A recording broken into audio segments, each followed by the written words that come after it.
constant conversation with, somebody who you are constantly telling your deepest and innermost secrets and thoughts to, that kind of relationship can constitute an emotional relationship. So, and it can constitute as an emotional affair. So like when you have people talking about saying, hey, this is the person I talk to every single day. I wake up and I go to sleep talking to this person. We spend all this time together and it's over the phone. No, we're not seeing each other, but we may have lunch during the day. Like a lot of times when people are on their job, there you go, CJ. People are on their jobs, that same woman or that same dude that you have lunch with every day, you've been working with them for 4 years, or you've been working with her for 4 years, and y'all are having all this time that y'all spending together just because of your work environment. Things can go too far to where you are having an emotional affair with this person. You're talking to that person more than you do your significant other or your spouse. You are telling that person your innermost secrets, your innermost thoughts, than you're telling, instead of telling your significant other. You telling that person about the shit you don't like about your significant other to that person. So your husband or your wife that's at home or at their job, you sitting at your job talking to your work wife or your work husband and telling them about, girl, what he had said and what he had did, and let me tell you what they had done. He make me sick and we was fighting that. When you get into that and you create the habit or the consistency of doing that, you now become emotionally tied to this person, because that person becomes a confidant. That person becomes a trusted friend, and you can sometimes get so comfortable with that person where y'all can take things too far. It happens. So I think that that's something that you definitely should be cognizant of and realize that, hey, there are some things in your relationship that you just don't need to tell other people, period. Best friend, girlfriend, boyfriend, whatever you dealing with, that those things that you all share, you should not be just forward with that information or that free with that information when you're talking to those other people. Whether it's somebody at work because you think, well, my husband don't know him or my wife don't know her or whatever, and I think I just want to get their opinion or get their thoughts. Nope. Go talk to a psychiatrist. Go talk to a shrink or somebody, but don't take it that far, because you never know where you'll end up. And before you know it, you'll be thinking like this person at work, because that person at work, especially if it's a dude, the dude at work, I'm going to tell you right now, he going to be your best friend, because he going to be thinking, hopefully, I can get some pussy out of this deal. That's what a man is going to be thinking. That man is going to be sitting there like, girl, he did what? Are you serious? Why would he do that? I just don't understand. He gonna be the most understandingest motherfucker in the world. He gonna be all team you, or he might try to, well, you was wrong for that, but I understand. He, whatever you say, because I know it's somebody right now saying, my friend at work, he always be telling me when I be wrong. Yeah, but he tell you the nice way, and you like it, and you're good with it, and you're cool with it. But that's bullshit. That's all I'm saying. That's all I'm saying. You have to be really, really aware of that, because you shouldn't be going that far. You should be communicating with your husband or with your wife to the point to where you can say what's on your heart, what's on your mind, what you got brewing, even if you are mad at that person. Even if I am just unbelievably pissed off, I want to choke the shit out of you, just if you to that point, you should still be able to have that conversation with that person and tell them, look, when you do this, it pisses me off. When this shit happens, I get so mad, whatever the case may be.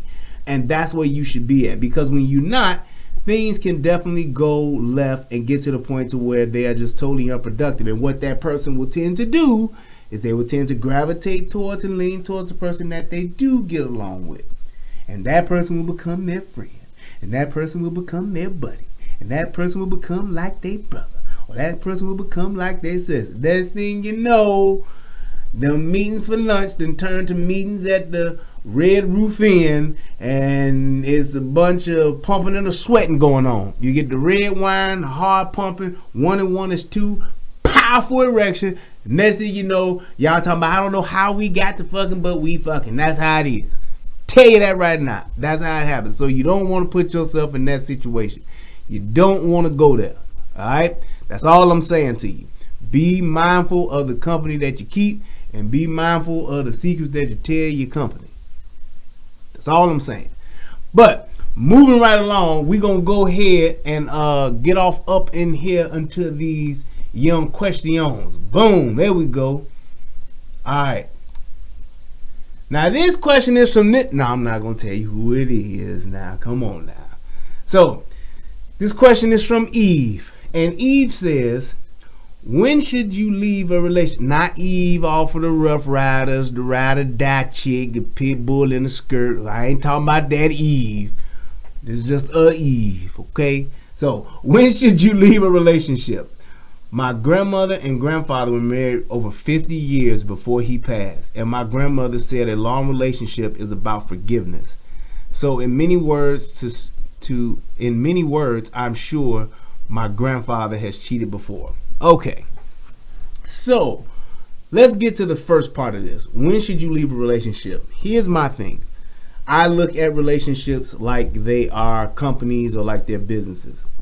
And when you're talking about a business, you're in business for a purpose, you're in business for profit and all that good stuff. However, there should always be some type of return on the investment. And the investment that you're making in a relationship is an investment of your time, your energy, and your resources. All right. So that's not always something where you have to have money involved. It's not something where you always got to have it to where you just, I'm just getting these unbelievable returns and this revenue is coming. Nope. Time, energy, and resources that are being spent. Am I getting a return on my investment? Whether it's happiness, fulfillment, all of those things. When you are together with somebody, there should be a mutual respect. There should be a mutual, just basic. I'm talking basic stuff. I'm not talking about deeply in love. I'm just talking about a mutual respect. There should be loyalty, and there should be just a general sense of I'm taking care of you. You caring for that person. If you're taking care of that person and that person's taking care of you, then that's your yin and your yang, and that should be like the foundation of that relationship. I tell people this all the time. I always get back to say at some point, whenever two people get together, a man and a woman, or man and man, however you do your thing. Whenever two people get together, you start out as friends. Always. You always start out as friends. And what it is that you are essentially friends who really like each other. You are friends who really like each other, whether it's just a chemistry thing, whether it's just a physical attraction thing, or a combination of a bunch of other things. The conversation is good. You like spending time with this person, the way that they smile, the way that they laugh, the way that they take care of you, the way you take care of them. You have that basic friendship. When you're at a point to where you are friends and then you decide to take it to the next level, all you've done is you've gotten more intimate in your relationship with this person, okay? But you are friends at the beginning. Friends, if nothing else. Whenever that friends part, that friendship foundation is not there anymore, whenever you all aren't treating each other as friends, if you are in a relationship and you say that I treat, or the other person is treating their friends better than they are treating or taking care of me, then there's your problem, and that's when it's time to leave. Because when you don't have that simple mutual respect at the base or the foundation of your relationship like a friend does, then you've lost love, respect, loyalty, honor. You've lost those things. And at that point, when that's not there, then your relationship isn't built on anything. It's been destroyed. It's gone. So that's when it's time to leave. Now, you can tie into all of that, the hurt, the trauma, the emotional ups and downs, and all that good stuff. Because now, let me get back to this. In the business model, or being in business together with this other person, you have good times and bad times. You have lows and you have highs and you have lows. You'll have profitable years and you have years where you don't really turn a good profit. So there are ups and downs, peaks and valleys, and all of that in a relationship. But no matter how low things may get, or no matter how high things may get, there's always that common ground of friendship that should be there, that everything else is built off of. So even if there's something that happens to the building that year and it don't have a lot of work that needs to be done, it needs a lot of new roof, it needs new construction here, the pipes then went back, you can get through all of that, as long as you have a good foundation. Because that foundation should be built on friendship first. And once you get to the point to where that's not there, then that's when it's time to leave. When that person doesn't respect you at least as a friend. That person can fall out of love with you. That person he cannot like you no more, or she cannot like you no more, and she can be out of, love with you. All that kind of bullshit you want to talk. When they don't treat you like they would treat a common friend, there's your problem. There's your problem. So many times in relationships do people get together and people spend all of this time together and they have all of these expectations that they have of the other person. And once those expectations aren't being met, once those things aren't being fulfilled, then they want to say, well, this person is doing this, or this person ain't doing that, or this person never did this. Or you get to the point where people say, well, this person never grew and we grew in different directions. Whatever. When you get to the point to where you are tired, you don't want to be in a relationship no more and all that good stuff, you done fell out of love, whatever reason you have, you still should have the common ground of saying, well, this is my friend, so I'm not gonna fuck his brother. This is my friend. I'm not gonna fuck her sister. This is my friend. I'm not gonna cheat on her. I'm gonna get out the relationship first. This was my friend at one point. I'm not just gonna do her in or do him in because I'm tired and I want to get out. I'm not just gonna treat this person like shit because at one point this was my friend. So get to that piece and look at that piece, and that's what you examine. If that person isn't treating you like they would treat a friend, time to go. If you don't treat that person like they were a friend or like they are a friend, it's time to go. Because those things that you have in relationships where you are feeling as though your needs aren't being met, that's not one person's fault. It's both. It's your fault for not holding expectations and following up on those expectations. It's your fault because you didn't set those expectations in the beginning and you did not make that person or hold that person accountable or make that person responsible for meeting those expectations. You set those expectations and may not even seen or checked in to see if this person could even fulfill those expectations. That's you. That's all you. And if you don't do that in the beginning, then you can't fault that person. If you don't do that in the beginning, you can't say, well, this person didn't do this or this person didn't do what I wanted them to do. And you can't go back and do that because it was your responsibility in the beginning to make sure that that person was capable to meet your expectations. And then once you found out if they were capable, now you should be able to say, well, this person's capable, but I want to make sure that they're actually going to do what it is I'm asking them to do. And it's so many times that we get into relationships because the dick is good, the pussy's wonderful, the head is off the chain, no gag reflux, the money is good, the car is sweet, the dope money, whatever kind of money you got, he's a record label executive, he's a basketball player, all of that makes you throw expectations out the window in the beginning because it's all love, it's all wonderful. I'm so infatuated, I get warm feelings in my stomach every time I see him, girl. Man, dude, her ass though. Man, she can drop it like it's hot. When you have those things in the beginning, which is wonderful, you still have to take into account that, hey, that nice round ass at some point, it's just gonna become ass. That dick that's so good, at one point it's just gonna become a dick. The money that he spends or the money that she spends, at some point you're gonna get those things that you wanted, and now it's just money. How many times have you heard people say, oh man, he got all that money, and that person will say, it's only money? How many times have you heard people say that? Those people that ain't got money, hell, us broke motherfuckers, we gonna look at it like, shit, that money, boy, that money. But if you run off and you with Oprah Winfrey, the money ain't a thing. To somebody who ain't got money, it's everything. But after a while, you get used to the money.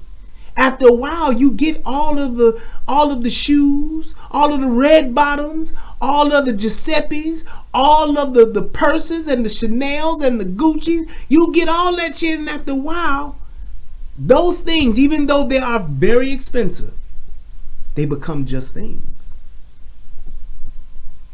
Because there's more to life than that. There's more in this world that is available to us as people. There are more things that truly matter than just the money. And people who don't have it totally get it. But when they get used to it, it's just money. You say you want Oprah just for her, right? Yeah, I know, right. But you have to look at those things that are really important. And what's really important to us, after we gotten the money, after we have the things, after we have the status, and we really want to connect with somebody. We really want to just be with somebody that wants to be with us. We want somebody who loves us in spite of.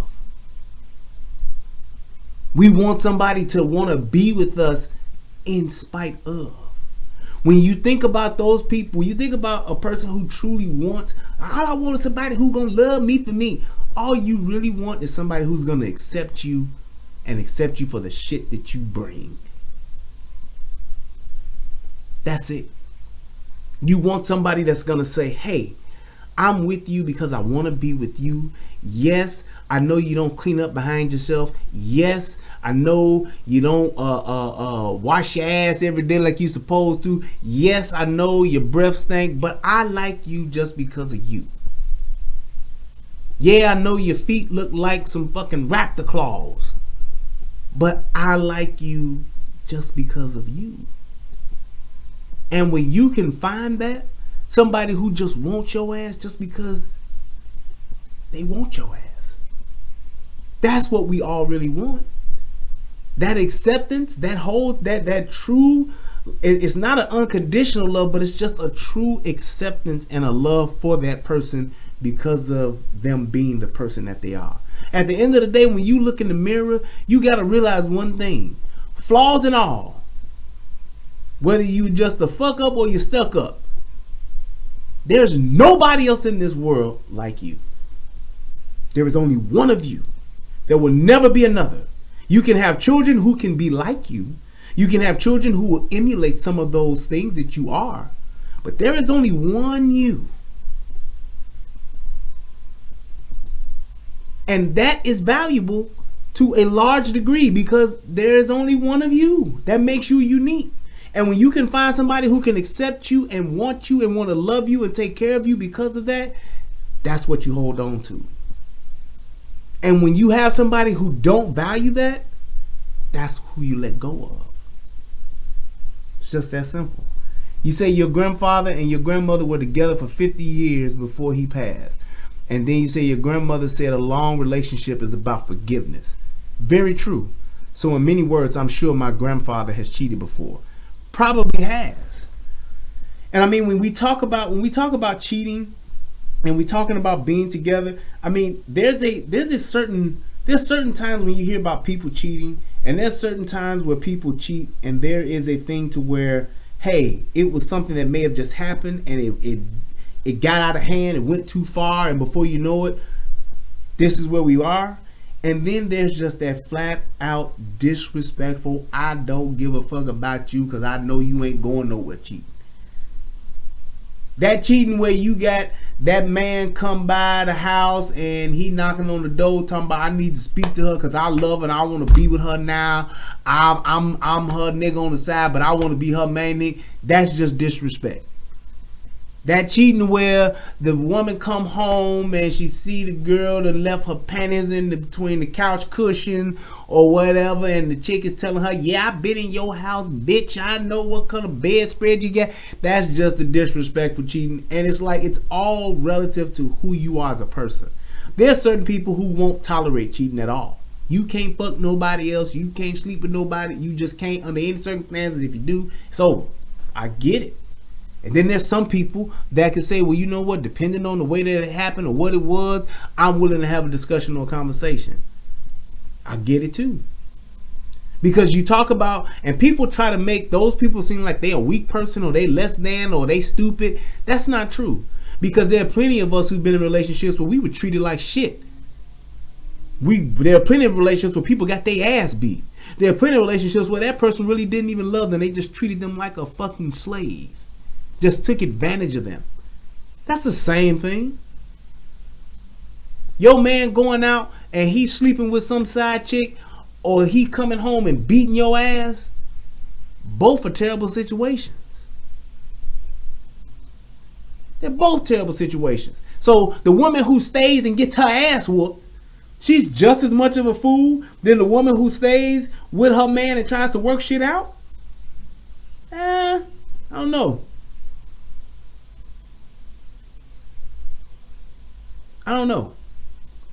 But back then, back in the day, if you will, when there were relationships that were 50 years, that lasted for 50 and 60 years, those people stayed with people because they truly valued each other.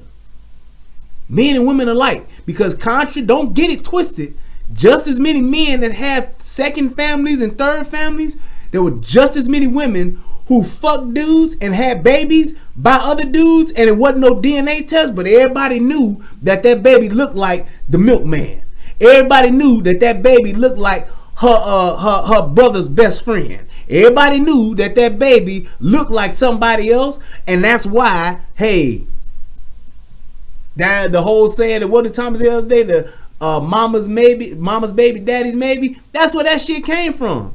Even way back in the day, they used to say this shit. The reason why that baby looked like that other dude is because that other dude scared her one day. That's why he looked like your cousin. So because he scared her while she was pregnant, the baby looked like him. Some stupid shit, ain't it? But that's what people would say. Swear to God, that's what people would say. They would say crazy shit like that. But at the end of the day, everybody valued one thing: family first. And women weren't going out to be hoes. Men weren't going out to just be hoes. It was just a thing of where that was a part of the culture to where people did sleep with each other. But you had so many more women who wanted to be wives that they didn't. It happened back in the day, but it wasn't as rampant as it is today. It's fucking rampant today. It's a fucking, what do they call it? What do they call those outbreaks when you have just an outbreak that just goes all out and just insane? I forgot what they call that shit, but it's rampant today. It's so rampant today that we don't even get married. And when we do, half of us get divorced. And half of the ones that and out of the ones that get divorced, 70% of those are the women leaving the men.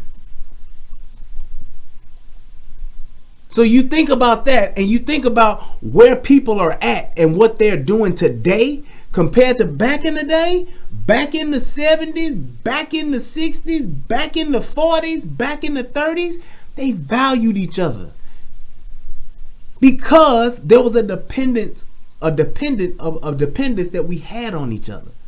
I needed a woman to help me take care of and raise my kids and to have a family, and that woman wanted to be there to help me raise a family because she knew how important it was for families to take care of and to help each other. There was a time when women wanted to be wives first. And yes, this is the 21st century and all that good stuff. And I always say, ain't nothing wrong with a woman having a career, but you should still have family first. Because all of the shit that men do, we do for family. We get jobs, we go have rap careers, we go play football, we go do all of those things so that we can have the fortune or the fame so that we can raise our families. We're not trying to say, I want me to be me and I want to go out and live my... We're not doing that. I'm independent. You don't hear me. I'm independent out here, man. You don't hear that. We want to provide for our family. We want to take care of our families. We want to raise our children. We want our children to have everything that we didn't have and more. But we see the value in women. For whatever reason, we see that value to say, well, I know she can help me do this. Most women nowadays, the only value that they see in a man, resource. Resource. Most women today don't care about a nigga's time. They don't care about a nigga's energy. I care about their resource. What can he do for me? Like UPS. What can Brown do for you? What can nigga do for me? That's what it is. So let me go back up here to this other question I had. How do I get over the hurt from my previous relationship so I can move on with my current relationship? I tell you that. What you have to do is you can't get over the relationship. You can't get over the hurt. You have to go through the hurt. You have to, what's your name? Major. You have to let your heart break. You have to accept the fact that the relationship is over. You have to accept responsibility for your part in the relationship being over. You have to accept the fact that even though it's over, you still have to go through the pain of it. There will be moments where you're sad. There will be moments when you're depressed. There will be moments when you want to cry. There will be moments when you do cry. There'll be moments when you can just be having a good day and all of a sudden you can just get that emotion of the breakup or the breakdown of that relationship and it being over, and it can literally break your heart into pieces. Literally just break you all the way down. The thing is, and what we try to do, we try to go around the pain. We try to go over the pain. We try to medicate the pain as opposed to just going through it. Go through that experience. Let your heart break.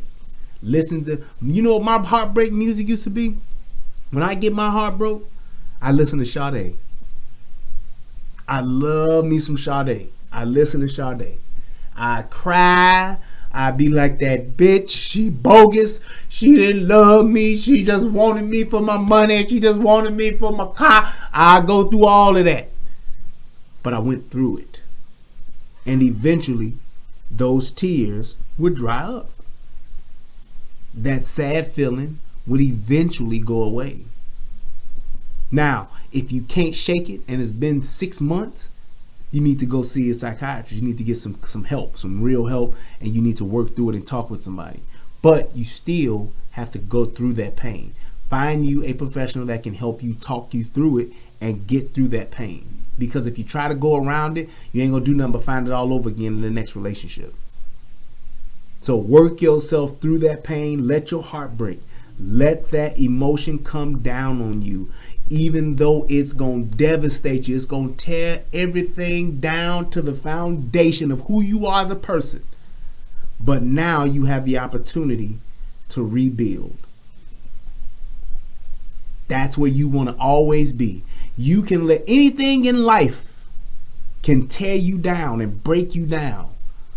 But you take the things that you've learned and you use those things as tools to rehab your life, to rehab you as a person. Most of the problems in our relationships that we have in our lives, the greater portion of them are our fault. Right here. Because it's something that I've allowed. It's an expectation that I did not set. And it was something that I overlooked. It was something that I didn't want to look at. And it was something that I may have been predisposed to being like or gravitating towards because of my environment or because of my past that I didn't deal with. It's just like when you see guys who grow up in houses where their daddies beat their mamas. And before you know it, they beating their girlfriends or they beating their wives. You know why? Because they're predisposed to it, because they went through it and they lived in it and it was normal to them. So that's what you have to do. You have to realize that that's part of me. That's part of what I did. I learned it, but that's exactly where I got it from. So think about that and just say, this is how I begin to change, because we don't have all the answers, but we can either choose to do one or two things. We can either choose to do what we learn, or we can choose not to do what we learn. And that's all about knowing good from bad. If I saw how much it hurt me as a kid to see my daddy beating my mama, I have a choice. I can either choose to be like my dad, or I can choose to do or not to do what my dad did. Now that also goes into the type of woman that I pick. I need to pick a woman that's not predisposed to violence, who grew up the same way. So when I'm out on a date and we eating pizza and we talking and shit, we getting to know each other, and I say, man, did your daddy ever beat your mama? And she be like, oh, my mama used to fight my daddy all the time. Up, time out, flag on the play. I got to go because I can't be in that. Why? Because I'm partial to it. Why? Because I'm used to that type of dysfunction to where I'm going to thrive in that shit. That's what I'm going to do. And I don't want to do that. So those are the things that you have to be able to look at. And a lot of times when we're young, we don't know to look for those things. But that's what your parents are for. That's why you want to have a mother and a father, so that you can see those things and get to know those things about yourself by learning from them. So when you do come up to that point, you can say, this is what my daddy taught me. This is what my mama taught me. That's why it requires two. That's why I'm so anti-single parent. So, hope I answered your question, Major. Good luck to you, good sir. And if you need some counseling or something, you can email me and we could do a session or two, man, and see if we can get somewhere if you're still struggling. Let's move on to the next question. All right, this question is from Eve. I am disabled and use a wheelchair. Why is it that majority of the opposite sex turn their noses up at people in wheelchairs? Thanks. Why do people turn their noses up at it? Because it's not normal, essentially. It's not something that you see every day. It's something to where we are predisposed. There I go with that word again. We are just wired to just think, not necessarily negative, but it's something that we don't get. We don't get it. How much awareness is there around people having, I guess you're talking about just having relationships or just getting to know people, intimate relationships with people that are in wheelchairs or whatever. It's like, it's not something that you go out to see or that you seek. And it's like when you're talking about people, a man looking at a woman in a wheelchair, we look at it as though to say, well, a lot of times we don't know why you're in a wheelchair, and we don't know the full range of the capabilities. We don't know if you what do they call it? Is it quadriplegic when you like paralyzed from the neck down or something? I believe that's what it is. If you're quadriplegic when you're from the neck down, like I'm gonna tell you right now, I'm ignorant to this. If a person is paralyzed from the neck down, do they sexual organs work? I don't know. And that's just because there's no awareness around it. People don't talk about that. So it's like, if you are paralyzed from the waist down, do your sexual organs work? I've heard that with men that they can still achieve erections and things like that. But even if there's no feeling or something like that, that's something that somebody would have to work through. But I would definitely say that that's just something that people aren't really aware of, and we don't have conversations about it. And that's one of the things that I love about this platform, and just one of the things that I really admire about Tommy is that he is the one who wants to do just that. He wants to have the conversation, and that conversation being whatever it is about whatever topic. So just like now, think about it like this. Had it not been for Tommy, wouldn't have been me, wouldn't have been a Voltron network, and I wouldn't be talking about or taking a question on this particular topic right now. Do you see the trickle down effect it has just from somebody opening dialogue and what that has done for other people? Because that inspired me, that gave me a place to where I could identify with people and connect with people that thought more like me, to where I say, well, man, we kind of got the same vibe going. We kind of see things the same way. This dude is enlightening me to where I want to, speak out and let my voice be heard now too, because I know it can be done. And now I'm able to help somebody. And now I'm having a discussion about a person being in a wheelchair and wanting to have an understanding on why people, what they say, turn their nose up at it because, they're from the opposite sex. And it's like, I think that's a conversation that needs to be had. Because I don't know what that entails or what that could be. could be some amazing sex that we have no clue about. I'm sure that people who are in wheelchairs, women and men alike, get horny just like the opposite sex does. Want to, have sex and want to do and all that stuff just like the other sex does. But there's no opportunity for people to be educated about that, to know that. And I think that's amazing that we can sit and have this conversation. I would love for that person that emailed me to email me and let me know, does it work the same? Is it the same type of urges? Is it the same type? Are you a freaky motherfucker just like the rest of us? Is it something where you like, look, I want you to wheel me in this room, and when I wheel in, I want you to spin me around and then play pin the tail on the wheelchair with your dick. Is that what you're into? I don't know. Could be. You could have a freaky motherfucker just like that. That's what they want to do. So it's like when you're talking about those type of things, have that conversation, because that enlightening others about your situation to say, well, yeah, I want to get bent over just like the next person. I just may not feel it like you feel it, but I want it. I want to feel somebody over my back pumping and sweating. If that's what you want, then shit, that's something that a lot of people don't know. And I'm going to tell you this right now. As a woman saying this, I know it's a dude out here that will fuck you. I know it. But men will fuck anything. If a man will fuck a dog, a man will fuck a sheep, a man will fuck a horse. If he got a ladder, he'll fuck a giraffe. I know he will fuck a woman in a wheelchair. And I know a man who's in a wheelchair wants to fuck a woman. And will probably even want to take the challenge of fucking a woman in a wheelchair. I'm just saying. I'm going to say what it is. This is what it is. As a dude somewhere right now watching this stream, sitting there with his hand in between his dick, says, shit, yeah, I fuck a motherfucker in a wheelchair. Shit, they want a motherfucker to get fucked. I'll do that shit. Is there wheelchair porn? I don't know. But I'm sure there's somebody out there right now who will Google and find out. And that's my thing. It's like there's always the conversation that should be had and that needs to be had to say, well, hey, is this something? Is there a market for this? Is there a lane for this? Are there some brothers out there that there could be a small sector of brothers that are just wheelchair fuckers?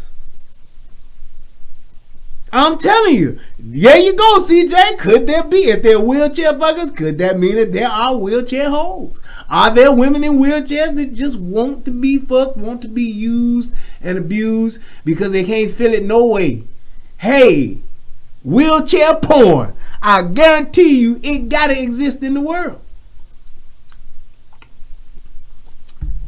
It's just a matter of us saying, are we gonna have a conversation about it to see what it is out there? Is it something to where there's a market for this? Is there a market or is there a demand for dicks to get more into the wheelchair sector of the fucking world?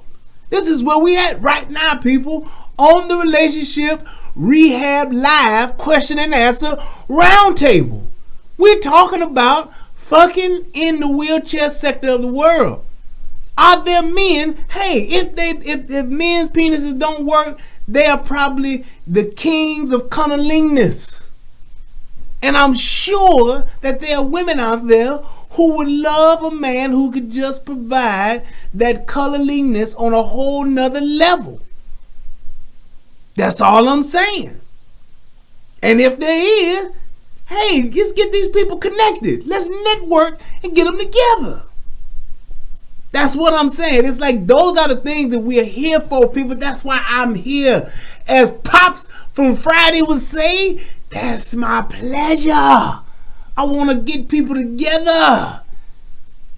So, hey, I definitely would think that having a conversation about it and trying to see what it is, it could just be a thing of, a lot of times it's not necessarily somebody sticking their noses up at it or somebody having a disposition about it.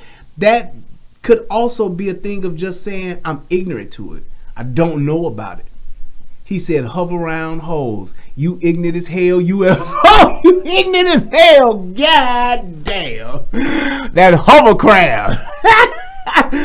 But it could absolutely just be a thing about that to where it's saying, hey, I'm kind of leery about it because I don't really know about it. Those things that are foreign to you, you're not just so keen to say, well, hey, I don't know if I'm going to do that. Like if somebody came to you and said, hey, I want you to try these chocolate covered grasshoppers. You going to be like, grasshopper? Ain't no goddamn grasshoppers. You see my disposition of my face? Hell no. Somebody might just be able to say, hey man, it don't taste like grasshoppers. It's like a crunchy chocolate bite or something. You might want to try it. Somebody who's hungry enough might forego all that shit and try it. So there could be some horny brother out there right now who ain't had no parts or no pussy in so long that he is more than willing to make ever sweet love to a woman in a wheelchair.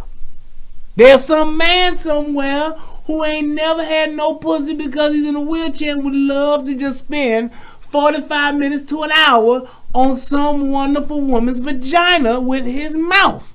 But we don't know those things because we're not having the conversation. See, there we go. Somebody who ate chocolate covered grasshoppers in Japan said it's good. I've never had it, but I like chocolate. I might just try it. That's all I'm saying. So when you're talking about that, having those conversations, that's where it goes, people. Always be willing to have a conversation. That's the moral of the story. I hope I answered your question, Eve. If I didn't, email me again. I'll try to do better. Let's see here. Black baby mama make a cheer song for child support. I cannot. I cannot. Boom! Here go Eve, right back at us. Yes, we get urges. Yes, I can function as a woman. I asked because my ex ghosted me once he saw my disability. He asked no questions. He just got ghost on me. I'm in a wheelchair because I have 2 serious autoimmune diseases. It took away my ability to walk and diminished my upper body strength. So there you go. The urges are there and everything functions. Now we have the answer. We got the meats. We got the answers. So now, hey man, fellas, you see what the opportunities are. You see that there's a demand for the penis action in the wheelchair sector. Go after it. I guarantee you now, people will watch this video, and when the conversation is had, and I would even say this, Eve, have the conversation up front, especially with dudes. Because dudes, at the end of the day, we dating, dudes is thinking about fucking in the first place. It's on our mind. It's in the back of my mind. It's on the side of my mind. It's on the front of my mind. It's on the inner core of our minds. We are visual creatures. We are sexually oriented, period. Period, point blank. And it's like when you dangle the coochie out there, say, hey, I don't matter if you're old or young, you can say, hey, look, I've been in this wheelchair, I ain't had a lot of action, I got this nice young, I might be 40, but this coochie is like 17. I'm telling you, it is ready, and I want to find somebody who can just give me what I need, give me that, and we can have a good time. I'm telling you, be more upfront with it and just say, hey, now I ain't just trying to be no hoe. I'm just telling you right now because a lot of people have questions. It do work and it works well. There you go. Being upfront, especially with men, takes you a long way. It makes us interested. And if it's something where you just want to have sex or if you want to have a relationship, you be just as upfront with that too. Look, I want to have a relationship with somebody. I don't want to just have no jump on and jump off. I'm not in that part of my life. I want to actually build something with somebody. If you are interested, know this up front. Because my thing is this, when you know it up front, you're not as emotionally invested, and a dude can get out just like a woman can get out. A dude will pursue more just like a woman can, but they know what it is up front. Don't wait until that person finds out after you done talked on the phone for 6 hours, for 2 weeks, every day, and now he's really interested in you, you're really interested in him, and then you drop this bomb on him, because that is that is something that's not normal. So it's like, what about midgets? There you go. Might be those people that are height challenge. Might be a lane for that, man. They even got midget porn. I heard about that before. But I'm just saying for you that I would definitely be more upfront with that. But I would also, because men are not, most men, especially a guy who has some type of decorum, not just gonna come out front and say, hey, do it work? Do it. Is it the same, or what's the difference? It's like that's a conversation that you can like lead into to say, well, hey, yes, I'm in a wheelchair. However, everything do function, and you can just make light of it. Everything do function. I'm still a woman. You know what I'm saying? I still got to get mine. I still like to have fun. I still like, and that's what it is. Because it's different for everybody. And everybody could have a different type of scenario. It could be where, hey, it don't work. Or it could be where it kind of work. It could be, hey, look, it's just here for you. Whenever I don't feel nothing, but whenever you want it, it's right here waiting for you. Have at it. It could be that type of situation too. So it's like you have to be, if you're upfront with it, I think it'll help you, even though you might get a lot of no's up front. You might get an eye pass, but I'm telling you this, I guarantee you this. You gonna run across that freaking nigga that's gonna wanna get it on. I promise you that. I promise you that. So just keep that in mind. Don't give up. And like I said, be more upfront and be more out forward with it so that people can see what it is they're getting into. Most men, when we know what we're getting into, we know what we're gonna do and what we're not gonna do in the beginning. Just like how women will say, oh, I know if I'm a fucking man and the first few minutes of me meeting, I know if I would let him get it or not. It's just what he do from that point. He can either talk himself into some pussy or talk himself out of some pussy. Same thing with dudes, except we have a much lower bar. That's all it is.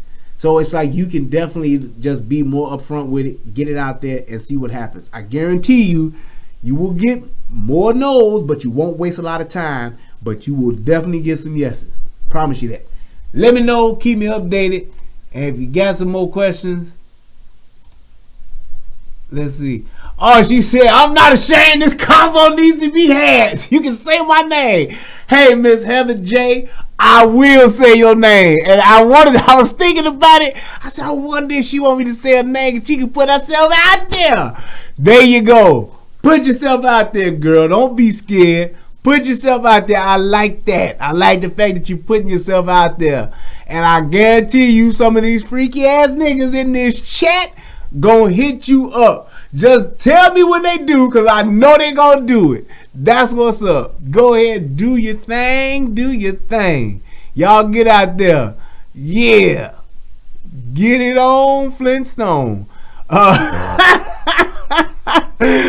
This is awesome, man. I'm telling you right now, I am having a good time. Let me see if there's any more questions real quick. Let me check the young email here. I don't see nothing there, but I did have one of these right here. Yep. That's what I'm looking for. Yeah. Where is that other one at? Crap, I can't find it. I had an email that somebody sent me asking me for some advice, but I just did not get around to giving it. Let me go on the next page. I think that's where it is. Because I had saw it at the end of last week, and it was a relationship question. Nope, because that's talking about R. Kelly. That's talking about R. Kelly. Boy, people was all over that R. Kelly video. I'm going to do a show on the Rehab channel one day, and I'm going to go over just the comments that people have put in and sent me. It is insane. Just some of the stuff people have said to me. Yep, that's one of them right there. That is so wild. You would think like, man, these people ain't got no lives. I tell you, they should come up with a TV show called The Life of a Troll.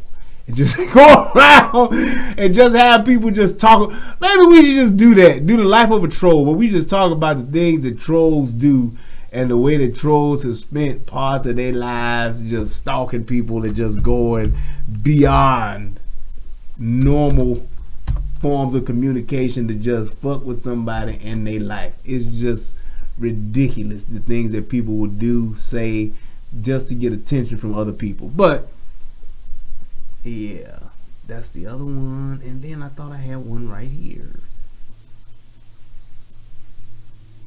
Yo, okay, never mind. I won't do that. Yeah, I won't do that.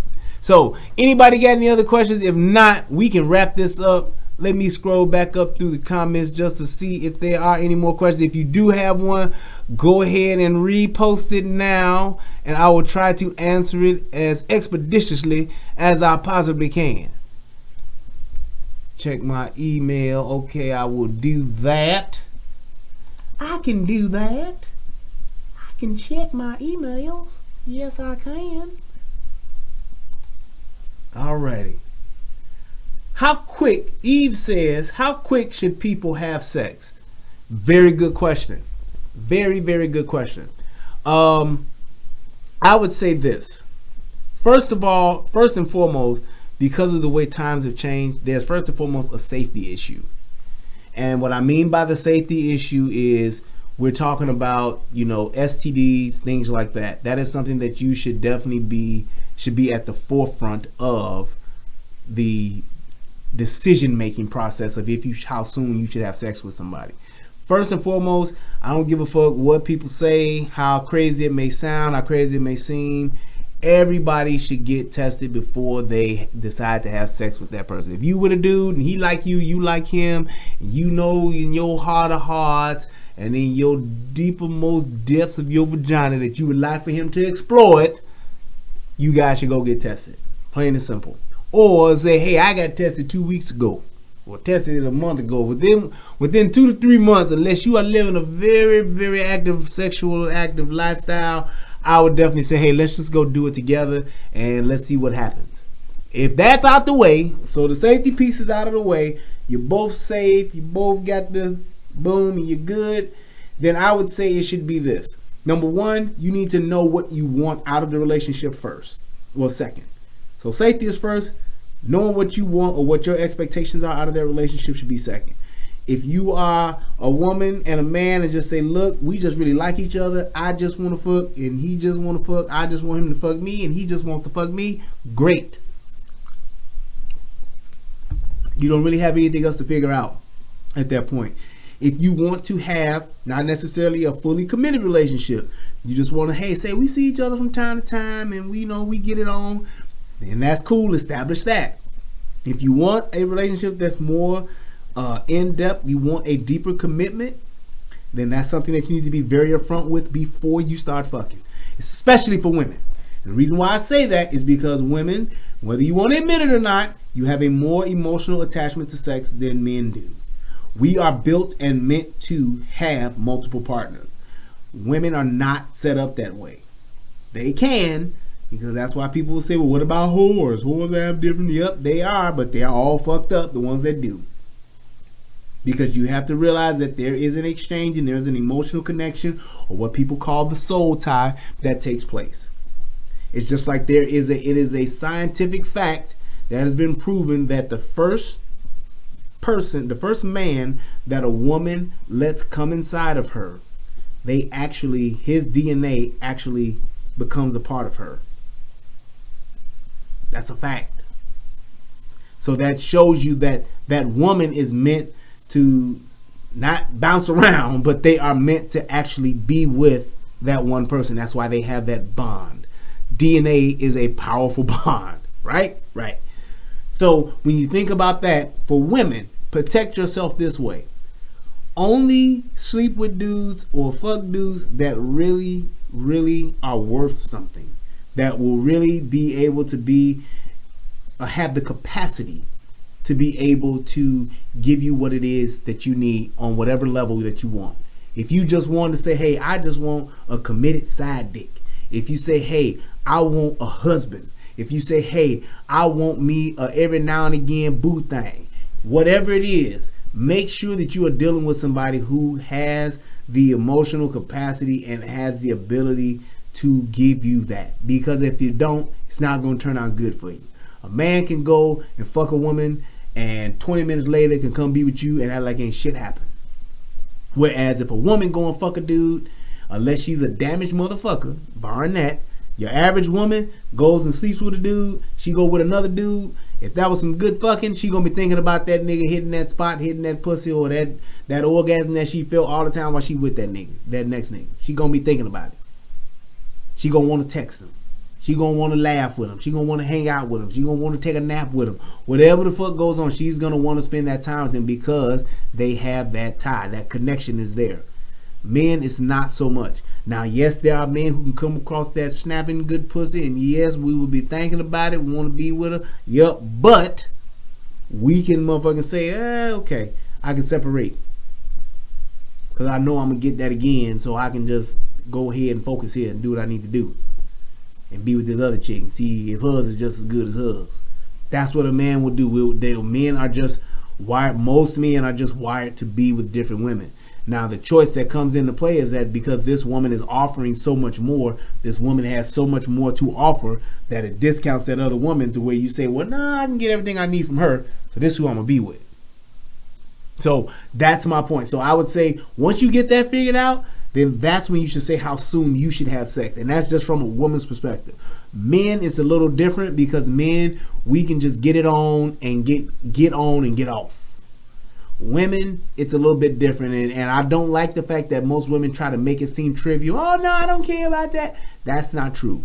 When you have that emotional connection, when you catch feelings, whether it's from the mental aspect of it, him the way that he connects with you on a mental level, or the way he connects with you on a jabbing and stabbing level, either way, there is a connection that takes place. And if that dude ain't on what you on, trust me, he's going to dismiss your ass and do what he going to do and keep doing the things that he been doing. You're not going to be able to sway him.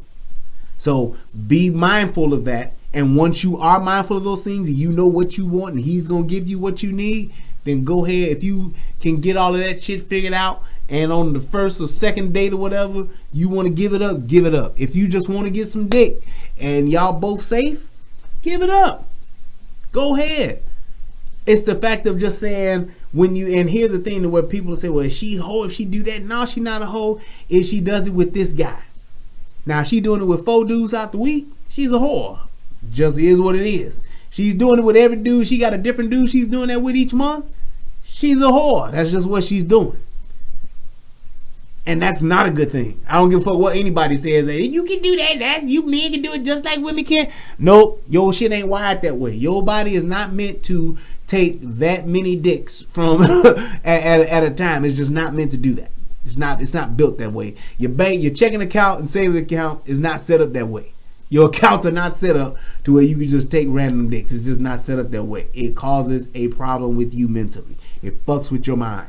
That's why most women that are streetwalkers, most women that are prostitutes, most women that are whores, they have really, really, really big mental issues. Whether it's daddy issues from when they were a kid, whether they was molested, whether they were beaten, whether it ever happened to them along the way. Their mama did some shit to them and fucked them up emotionally. It fucked them up to the point to where that's how they connect with people, and that's bad for a woman.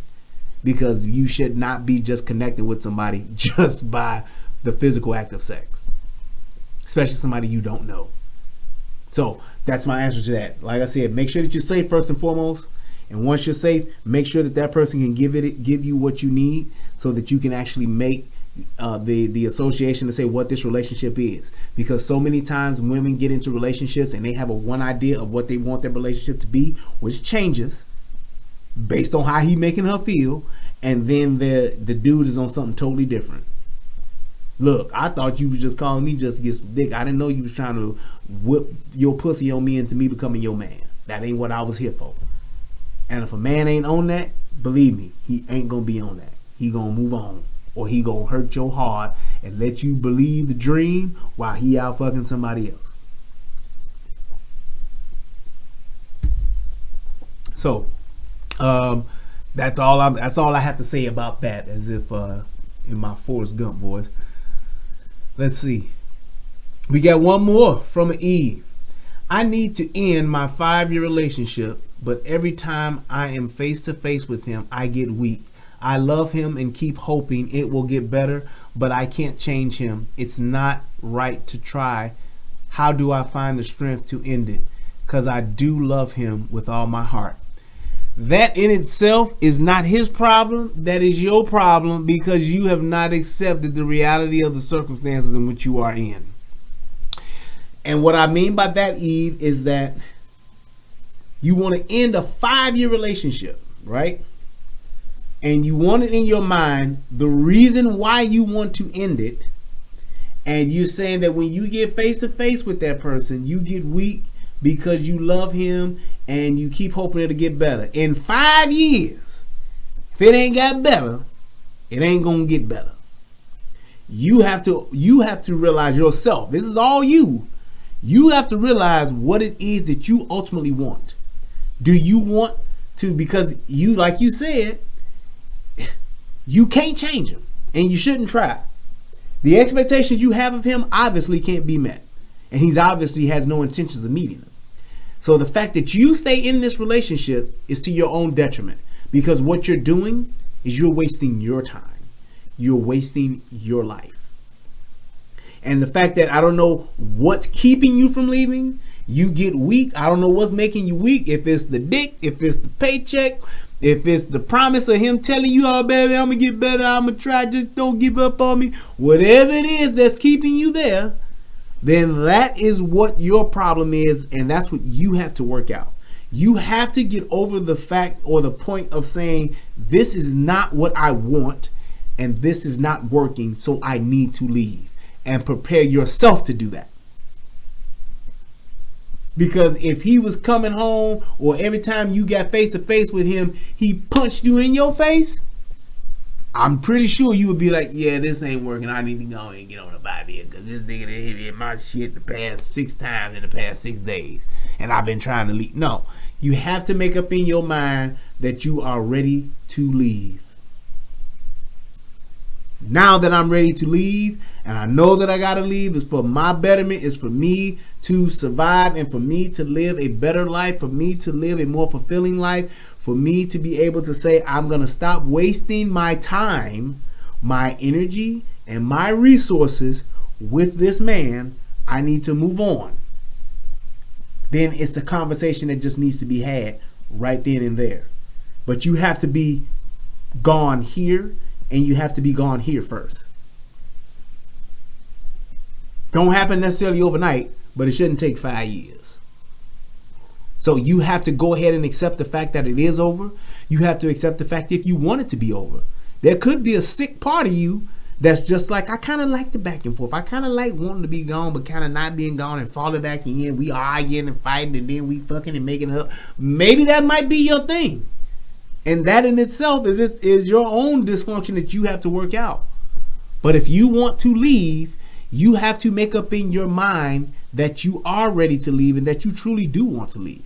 Once you have come to the realization of that, how do I leave? What do I need to do to leave? Is it me getting up enough money to go and get my own place? Is it me getting my shit packed up and going to move back with my daddy or my mama? Is it me just getting my stuff together, going to move with my best friend and say, girl, I need to live here? Is it me going out and getting a job so I can get the money to do those things? Whatever the case may be, you have to take that action plan and you have to put it into action to say, this is what I'm going to do because I'm ready to leave. But you cannot do any of that until you've made that decision. And that is where that's where I think you are stuck at. And you're not making that decision because you either don't want to, or there's something keeping you from doing it. And like I said, I don't know whether it's his promises, I don't know if it's his dick, or I don't know if it's his paper. It's one of them that's keeping you from doing it. Because you have to get to the point to where you know that it's over so that you can accept it, so that your heart can break and you can move through it. You got to move on, but you got to go through that point of saying this relationship is over and now I need to go do something else. Here's how I'm going to do it, and this is what's going to happen. That's what you have to do. And if you don't do that, Eve, I promise you, you will stay in that land, in that holding pattern that you're in. You will stay taxiing out on the tarmac the whole entire time, just riding around different gates. See if you don't get on this gate and you can get back out, go circle back around, but you will never take off till you've made in your mind that you out. And you know you're out because you need to be out, because you want to be out, because it's over.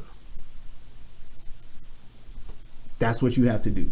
So I hope that helps. Hit me up if you got another question. Let me see. All right, we got an Adam up here now. Okay, now. Hi, I'm 38 years old. I'm single, never married, no kids. Hey, man, that's what's up. I'm quad racial. Okay. I'm mixed with black, white, Native American, Blackfoot Indian, and Latino. Man, forget all of that. You light skinned. That's it. That's all that is. You biracial, you light skinned. I have good hair and green eyes that change colors. I feel that women targeted me to have children because of my looks. I love kids but don't want any of my own. Wait, I don't want any of my own, and women call me selfish or gay. What do you think that may be? I can tell you right now what that is. That's good. So here's the thing, Adam. Yes, these women are looking at you for your looks. They looking at you and they're thinking, oh my God, we would have just the prettiest baby in the world. I hope my baby would have green eyes. I hope my baby would have good hair. Yes, that's what they're going to think. That's what they're going to look at. That's what they're going to go after. And the darker the skin the woman is, the more they're going to look at it. Guarantee you that. If you don't want to have kids, you don't want to have any of my own. If you don't want to have no kids, snip, snip. Get a vasectomy. If you truly don't want to have kids, get a vasectomy. However, what I would suggest you do is to find someone who is not hung up on your looks, and that's going to be somebody who is more of a fair skin, more of a light skin, more of a Caucasian skin, or some other race skin. If you dealing with a black person, that's going to come into play because of the dynamic in black America. Black folks always look at lighter skinned or more fair skinned people as being better than. And that's why they gravitate towards it. Plain and simple. It's just that simple. You got green eyes, you got Indian hair, you got not dark skin, you're not white, but you kind of got like a light skinned hue. Mixing that with this black dark skinned lady, they want it. That's what they want for their kids because they are not secure or happy with their skin complexion that they have now. Women are just like that. So that's why they gravitate towards it, and that's why they want it. The whole thing about them saying you selfish or you gay, think about the dude, the Jewish dude. Was that the Jewish dude, the baby, the sperminator? That dude that was just women who wanted to just have a baby by him because of his looks and because of his education. So it's like that physical aspect is extremely important, especially for women. They love that. They think about that all the time. They want a baby with good hair and pretty eyes.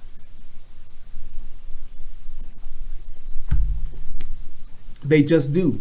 So when you're thinking about those type of things, when you're thinking about somebody that wants you for that, know that it comes into play. And the same thing, it's not necessarily a bad thing because you look at a woman and you might like tits. You might like a round ass. You might like a great head job. So it's all comes out in the wash at the end of the day. But you just want to find somebody who is less inclined to be so what do you want to call it?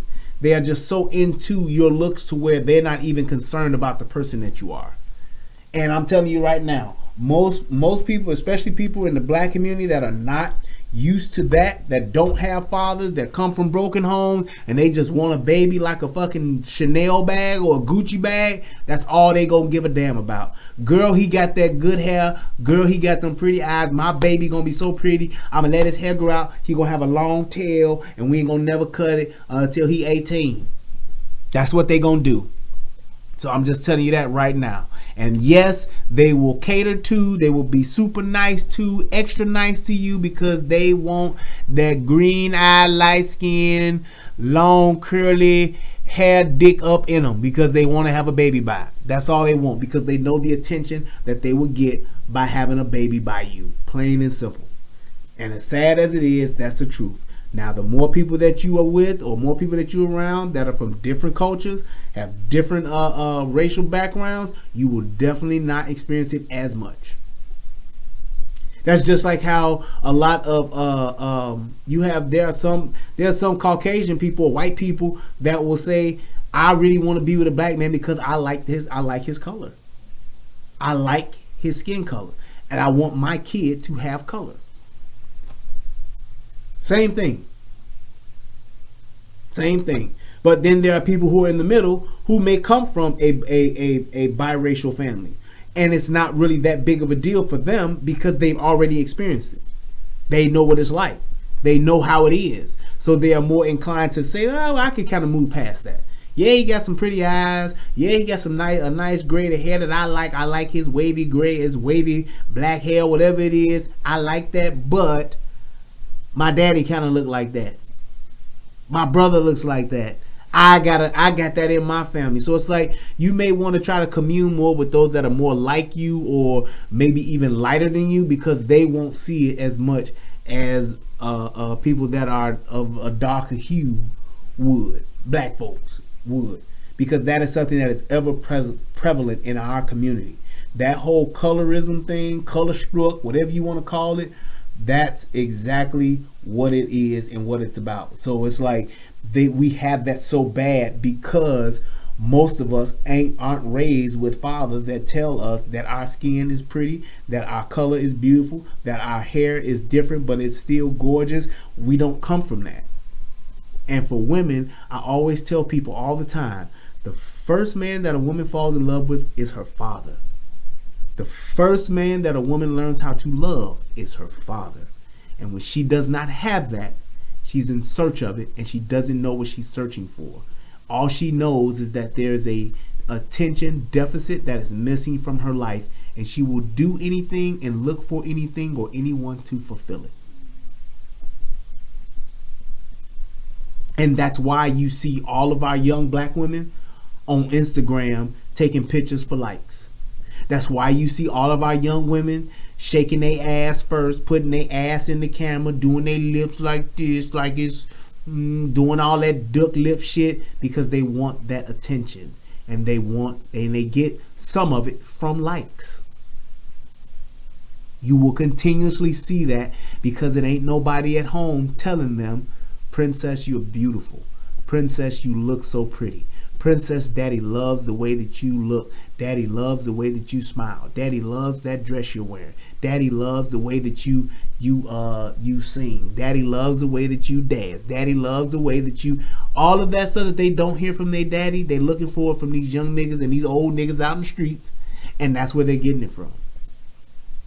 Because they don't have that self-esteem. They don't have that at home base that is actually building them up. So it comes down to a thing to where, hey, until women start choosing better men to have babies by and start choosing better fathers, then they will have children that are more confident because they get that attention and that love and that support from their daddies. Same thing with men. Men look for the same thing. We look for that blueprint. Just like women do. Women blueprint themselves after each other, and men will do the same with their sons. Sons want to be like their dads when their dads are there. And when they're not, what do? Shit, I got to try to find a blueprint. I look here. I look on TV. I look at the rap game. I look at sports. I look at maybe my mama. Try to be what she want me to be. Be the man that she always wanted to have. And we get into this loops where we don't have a true self-identity. We don't know who we are. When you go and look in the mirror and you can't see anybody else that looks like you, that's a problem. And it creates such doubt and insecurity in men and women alike when we don't have that parent there. When I look in the mirror and I see like, I don't know who I look like because I ain't never met my daddy. Or yeah, I know who my daddy is, but the person that I look like, everybody say ain't shit.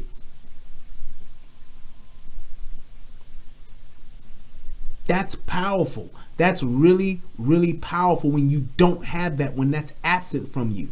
So you want to be in a situation to where you can say, I look just like my daddy. My daddy a cold ass, he a badass motherfucker. I love my daddy. My daddy got a good job. My daddy, everybody like my daddy. My daddy at home me every day. My daddy teach me stuff. My daddy show me stuff. What's good, Lady Law? My daddy show me how to do stuff. My daddy treat me right. My daddy treat my mama right. I want to be just like my daddy. That's what little boys want to do. And that's what little girls want to do. I want to be pretty like my mama. I want to look like my mama. I like the way my daddy take care of my mama. I see the way that my daddy love my mama, so I'm going to be just like my mama because I want a man to love me just like my daddy love my mama. And it works the other way too. I see this nigga coming in my house that just fucks on my mama. I see this dude that beats my mama ass. I guess that's how I'm supposed to be. So I'm going to find me a nigga that's going to beat my ass just like this dude beat my mama ass. Or I hate the way my mama is getting beat by this dude. I hate the dude that's beating my mama, but he nice to me. So maybe I can try to be nice to him because I ain't got no daddy that say he like me. This the only man I see every day. So maybe I'll do whatever this man want me to do so that I can get some type of attention, some type of love from him. Even though it's fucked up love, it's still love. Because that's the way I see it. Because that's all I see. So now I'm fucking my mama's boyfriend.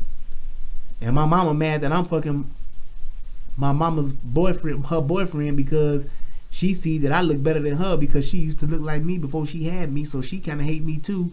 So goddamn, I guess I'm 15 now. I need to just get out the house because he gonna keep wanting to just fuck on me. And my mama hate the fact that he want to fuck me. And I hate the fact that the only person that like me is him. And I know that I don't want to be with him because it's gonna make my mama mad. So I guess I should just leave. Now I'm out here on the streets. Who am I going to be with? Who going to take care of me? Who going to feed me?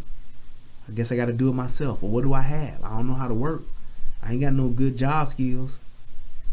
I got this old dude though that got a nice car that's telling me he want to take care of me. He done spent a little money on me. So I guess I just stay with him and I guess I let him fuck me. So my mama boyfriend was fucking me, so it's kind of the same thing. It ain't no big difference. But at least I'm in my own place with him. It ain't mine, but it's ours. That's what he tell me. Oh, he really want me to show that I love him. So he want me to go out here and he want me to go fuck somebody else for some money. Well, he done spent money on me already. I guess I could help out. It's just sex. That's what he say. 15 years later, 30-year-old hoe. That's how it goes. I don't know how we got there, but we got there. And I hope that answered the question. And like I said, dude, you don't want to have kids? Don't. Tell you that right now. But if you do want to find somebody to build with, you got to change a little bit on that color spectrum, brother. Because it's going to be very hard for you to find you're going to have to find a unicorn in order to find somebody that's going to really just appreciate you just for you and not look at that exterior. Because a lot of people are. It's unique and it's something that a lot of people want, and a lot of people will look at and say, well, damn, I guess that's what it is, and I guess that's how it is. I just like this, and because I like it, I'm going to go after it. It's unique, it's different, and that's what they want. It's just like even when you're talking about breeding dogs. Certain dogs that know how to throw color, where they can, that particular dog has chemistry with a certain dog, and it throws out a different variety of color. Everybody want to mate with that dog. Because that dog got that thing that can bring about that different color. Because a lot of people like different colors or a certain type of color, and this dog can produce it. That's what they're looking at. You, sir, have the greatest odds of producing those type of looks, and that's what people go after. Eve writes back and says, right on, thanks so much. I really appreciate it. How do I get over the fear of seeing him move on? That's going to really hurt me. Let me tell you something. It's going to hurt. That's the whole point of this, is that you have to understand that when you actually are invested emotionally, when you have invested who you are as a person, your time and your energy and your resources into something, when you tear that down or when you leave that situation, it is going to hurt. And the fear of seeing him move on, that's really going to hurt you. It is. But at the end of the day, you seeing him moving on and you being hurt from that, why don't you try focusing on you moving on? Yeah, you may want to be with him. Yeah, you may like him, but if he's no good for you, is it really worth it? If it's not fulfilling you, is it really worth it? That's what you have to look at. That's how you have to think about this. Is it really worth you being in an unhappy relationship just because you don't want to see this dude move on? He may treat you like shit. He may not be the best thing for you, or you may not be the best thing for him, and you might treat him like shit. However that works, you need to put yourself in a position to say, am I worth this? Is this all I'm worth? Being treated like shit, being less than, not having a fulfilling relationship, not getting what it is that I want out of life. Am I really worth that? Or am I worth more? Because if you're worth more, then you have to just move on. Yeah, it was good. Yeah, it was great while it lasted, but it's not the best thing for me. And because it's not, I need to move forward. I need to go ahead and go through the pain of him being with somebody else. Yes, it's going to hurt. Yes, it's going to suck. Yeah, somebody else going to be getting that dick. Yeah, somebody else going to be getting that money. Whatever the case may be. But all of the bad shit about him, they're going to be getting that too. Or maybe it just wasn't meant for y'all to be together. Dick is ever prevalent. So is money. You can find it somewhere else. Work on yourself to make sure that you are a viable option for somebody else. Whether it's working on your body physically, whether it's working on your financial situation, those type of things, whether it's working on your personal home skills, learning how to cook, clean, take care of your man, suck dick, fuck, whatever the case may be, get a good job, get a better education so you can get a better job so you can make more money. Take care of yourself, go to the gym, work out, eat right so that you can look better, feel better, and do all those things that are more enhancing for yourself. So when you do meet somebody else, you're bringing more to the table than just your body. Get yourself to that point and you won't be worried about him moving on. I guarantee you that. I tell women this so many times. Get yourself to a position before you want to get with a man, marry a man, have a baby with a man, all that kind of shit. Get yourself to the position to where you are fit physically, you are fit financially, you are fit emotionally. You got those three things, then you bringing shit to the table. And if you really want to make yourself a really powerful motherfucker, be able to take care and run a house. Because when it comes to a man, when it comes to that selection of being with this one or being with that one,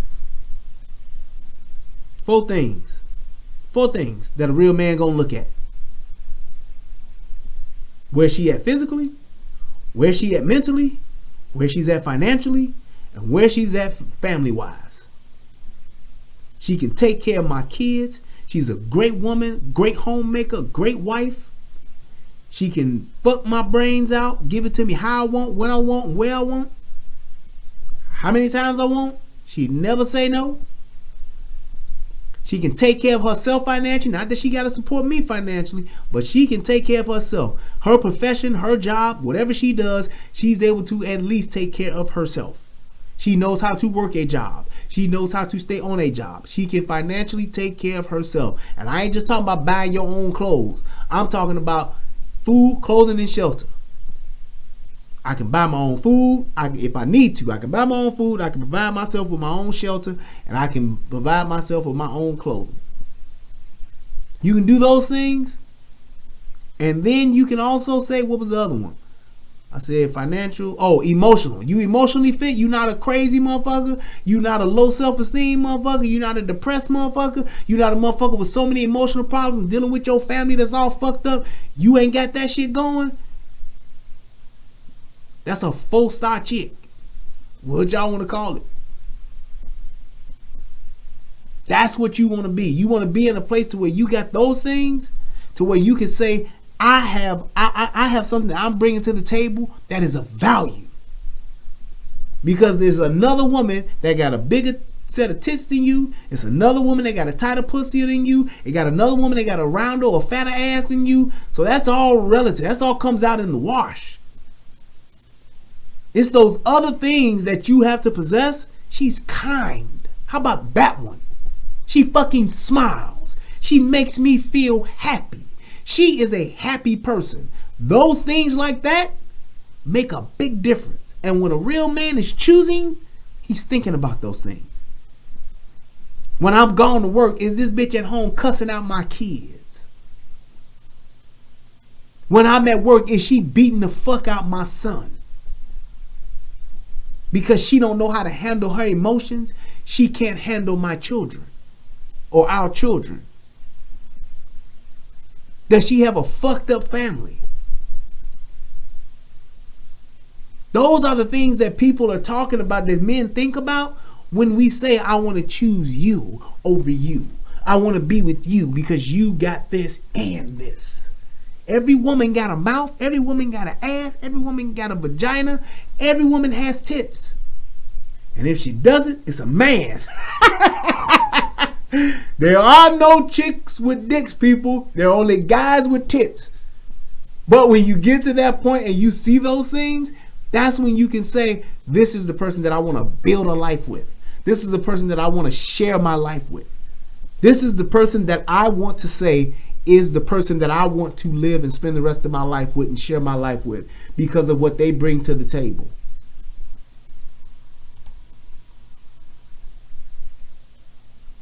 All right, we're going to answer this last question and then I'm going to go to, I think I'm going to wrap it up. What advice would you give? This is from Eve. What advice will you give to someone who has been in a relationship or marriage and it didn't work and they don't want a serious relationship anymore or ever get married again? They don't want to be single all their lives but don't want the task of getting to know someone or trusting again and possibly getting hurt. Here's what I would say to that. There are plenty of people that get to a point, you get to a point in your life, you get to a point to where the age of who you are, where I believe that you are not capable of merging your life with someone else. When age sets in and you get to the point, age sets in and you get to the point to where you are at a certain age, you get so set in your ways that you literally become incompatible with someone else. You like things a certain way. You like to do things on certain days. You like to have certain things in a certain way. You want things to be your way to the point to where there is very little room for compromise in your life. And when the older you get, the more of that you lose. Because you're independent, because you know and you have your own, you don't want to bend to somebody else's rules. You don't want to flex with somebody else. You don't want to be responsible to somebody else. You may just want to be with somebody else that says, hey, look, I don't want all of the sharing the life thing, but I'm looking for companionship. You're literally just looking for a friend. I don't want to live together. I don't want us to be in a committed relationship together. I don't want to get to know or any of that. I just want us to be together as companions. We can set up times we want to spend time together, whether it's every other week, every other month, every other day. We can do a couple of trips throughout the year if you want to, whatever you want to do. You can do those type of things and say, hey, this is what it is and this is how we do it and we're good. There's a clear understanding and you have a clear definition on what it is you expect and what that other person expects. Because when you get to that point in your life to where you don't want to get to know somebody, you don't want to get hurt again and all that kind of stuff, when you get to that point, then that's a point in your life to where you've just grown past that life building aspect. You just want to say, I just don't want to be alone.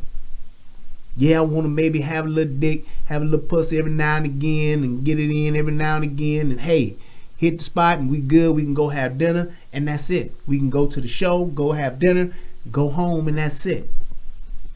Talk on the phone every once in a while. Make sure each other's living. There ain't nobody dead in the apartment alone. And that's it. You can definitely get to that point, but you have to say, well, hey, this is what I want. And you have to be very clear and concise in what it is that your expectations are. And if you have that kind of stuff set up front, you can absolutely find somebody who is just as old as you or maybe even need to be a little bit older. To where it's a thing to where, hey, I don't want us to live together. I want to keep all our finances and shit separate. You got your money, I got my money. There are people to this day right now that are living in the same house in separate bedrooms, but are together because of the financial aspect of it and because of like things like the insurance. It's a better financial situation for us to live in this same house together. We can both live in separate rooms. We can both, do our thing. Hey, if I want to meet you for breakfast or something downstairs in the kitchen, great. Other than that, you do your thing, I do my thing. So if you get to that point in your life to where you don't want to get married, let's just say you might be to the point where you could be in your 50s. Your spouse could have passed away, could be dead. You don't want to get into a relationship with somebody else and wind up being with somebody that's your age and wind up marrying them, and then you have to bury that person. You don't want to bury another spouse. So you don't want to go that deep and don't want to get that attached in with that person. So you could even date somebody who's younger and just date them, hey, strictly for the dick. Date them strictly for the pussy. Hey, we go out, you look good, you make me look good, you make me feel young, we spend a little time together, go on a trip here or there, and that's what you do. But you have to be very clear and concise with that up front. Because whether you're dating somebody that's younger or you're dating somebody that's the same age as you or is older, you have to be clear with the expectation. Have to be very clear with those expectations so that person knows what position they're playing. That's just like a sugar mama or sugar daddy, whatever the case may be. They know what their role is. Sugar babies know what their role is.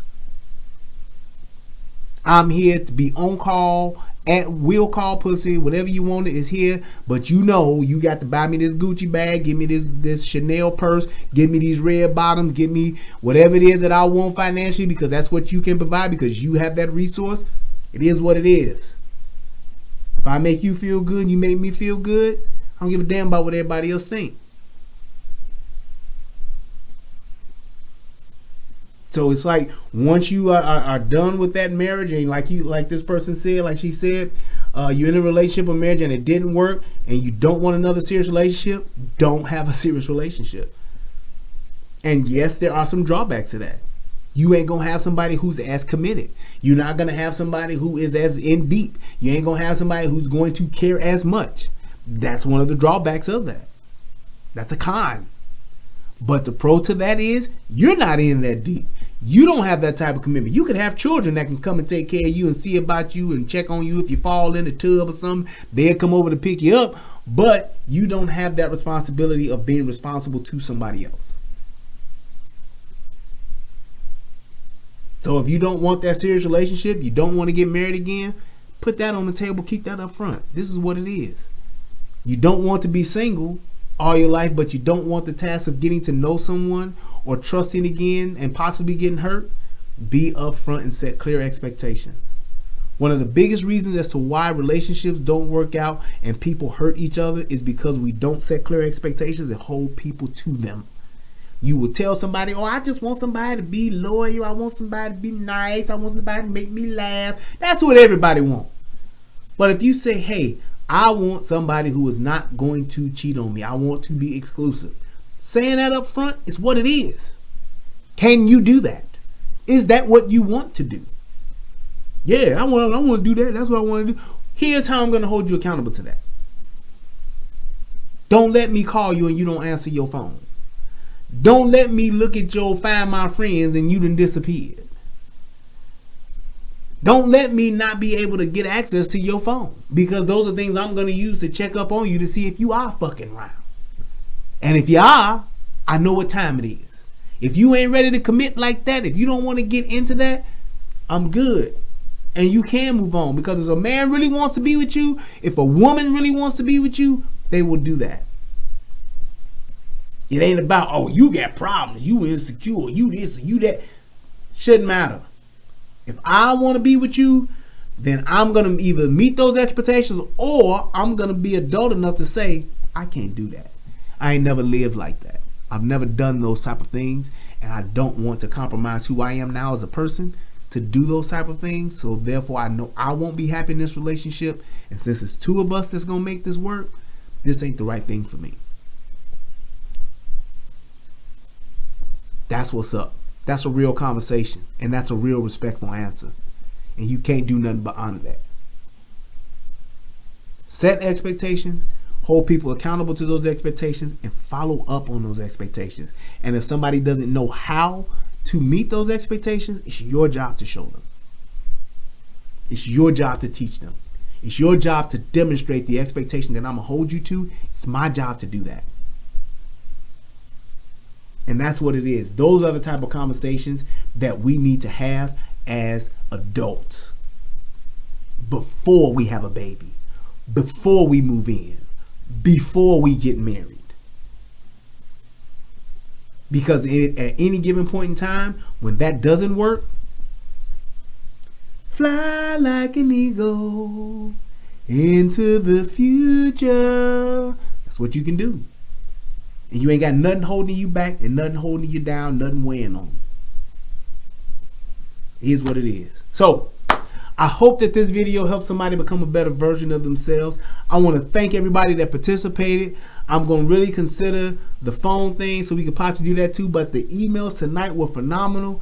You want to keep them coming to me, you absolutely can. You don't just have to do it when the show is live. You can send them to me. And if I don't answer them now, I'll answer them on the next show. So definitely do that. Send it to me and we will address it in the next Relationship Rehab Live Q&A session, and that'll be episode number 2. So, thank you guys for tuning in. Thank you for everybody that participated and showed up on the Voltron Network. That's what's up. I'm going to go ahead and give a shout out real quick for these donations. I want donations. Donations. Donations. Yeah, buddy. Let's see what we got here. All right. There we go. All right. First up, we got, let me see if I can read this name because I don't want to mess up. Jamari Wilson, thank you. Appreciate your donation, sir.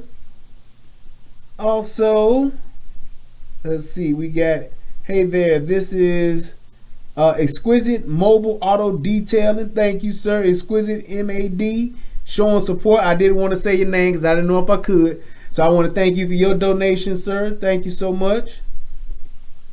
Let's see. We also got Charles Merritt. Thank you for your donations. I appreciate you. Appreciate you. Let's see, as always, my man Billy Goat, always donate. Thank you, sir. I appreciate your donation too.